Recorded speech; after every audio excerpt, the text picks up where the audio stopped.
Narendra Modi. For God's sake, don't insult this great country by behaving in this extremely crude manner just because you want to make a publicity of the What about you when you insulted this country, when you believed President Trump on the 112 occasions that he said that I made a call and I stopped the war? Why did you insult India at that time?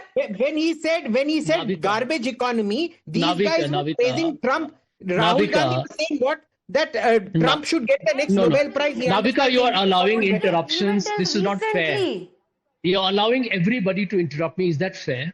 Can I just finish my point? No, it's not fair, but it's just that you're making a provocative statement and it has provoked most of us. Let it be. That's exactly what a discussion is all about. We don't have to agree. Listen to my other 2 points here. They're very critical, and I don't think anybody can contradict me because I speak on facts. Donald Trump has treated Narendra Modi with such contempt. It has embarrassed me, and I'm a critic of Mr. Modi because he's my prime minister. He said words like, I don't want... When our country 1 minute. refuses Can to I speak? respond altogether, Sanjay Ji, that will not acknowledge... Madam Pragya, let me finish. He said this of Mr. Modi. I don't want to destroy the man. You might claim to speak on facts, but you're deliberately missing out on facts to paint the picture which is entirely untrue. Charu Pragya, allow him to complete and then you can counter. Complete your point in 30 seconds. Yeah. He said, I don't want to destroy Narendra Modi's political career. An American president said it publicly for the entire world to hear that he had such leverage over Mr. Modi that he could destroy his political career, and we said nothing. Point number 2, very important. A compliment from Trump is not a foreign policy doctrine. It just means Mr. Trump has had a mood swing. And number 3, he's complimented Putin. Well, he's complimented... today it's a mood swing. Today it's a mood swing, Charu Pragya. But when he was talking about intervening and stopping the war, it was not a mood swing. That was a reality that the Congress fell for hook, line and sinker. How's that for being extremely, extremely judicious in coming to conclusions?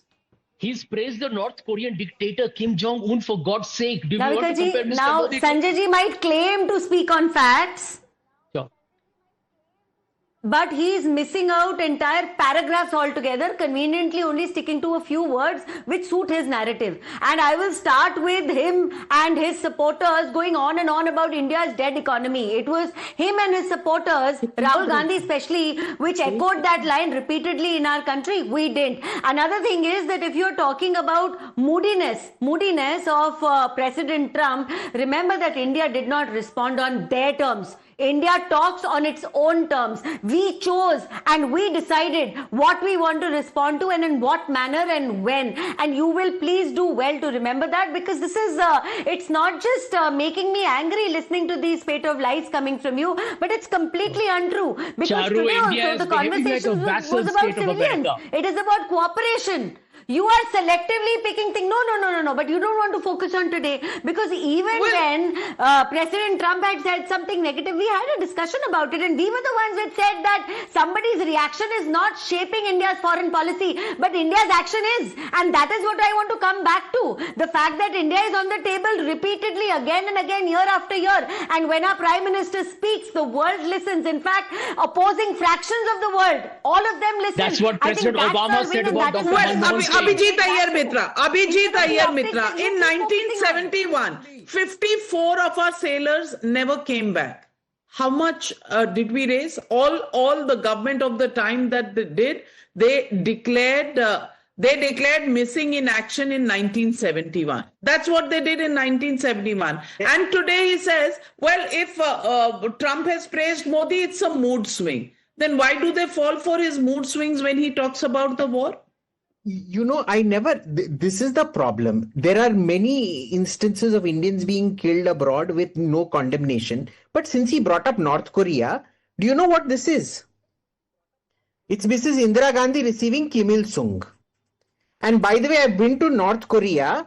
The biggest delegations that went to study... Well, Abhijit Iyer-Mitra, in 1971, 54 of our sailors never came back. How much did we raise? All the government of the time that they did, they declared They declared missing in action in 1971. That's what they did in 1971. And today he says, well, if Trump has praised Modi, it's a mood swing. Then why do they fall for his mood swings when he talks about the war? This is the problem. There are many instances of Indians being killed abroad with no condemnation. But since he brought up North Korea, do you know what this is? It's Mrs. Indira Gandhi receiving Kim Il-sung. And by the way, I've been to North Korea. The biggest delegations that went to study Indian self-reliance in those days were from India. Do you know that? There are more Indian delegations that have visited North Korea and put up plaques there from the Congress party of all things. From the Congress party. So they were the ones praising North Korea. In fact, North Korea, there is actual literature to show that North Korea's policy of Juche was derived from Indian self-reliance doctrines. There was an exchange, cross-pollination of ideas. North Korea is the one that defies America the exact way Sanjay Jha and his party want Modi to. So he should be praising Kim Jong-un, who's the grandson of Indira Gandhi's great friend. No. I'm so glad that nobody, Anand Ranganathan, is saying that Trump called Modi a killer.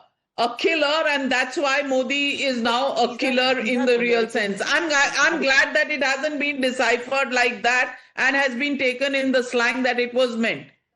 Anand? Look, Navika, just 30 seconds. It's not about exposing Congress's or Sanjay Jha's hypocrisy. That's very easy to do. Abhijit has done it. Charu has done it. I have done it. The fact of the matter is, let me add, it was Manmohan Singh who called George Bush after he had murdered 1 million Muslims. Mr. President, the whole of India loves you. So let's not go down that lane. What I'm trying to say out here is, I am happy that the Prime Minister raised the issue of the sailors who were killed, despite the fact that, yes, it is an incalculable tragedy. America did wrong. America should have apologized. But the fact of the matter is that the Indians were sailors on a ship that was not Indian, that was not bringing oil to India, that was warned 60 times to behave itself, whatever it may be in a war-like situation. Despite that, the Prime Minister did well to rake up the issue. It is good. Absolutely.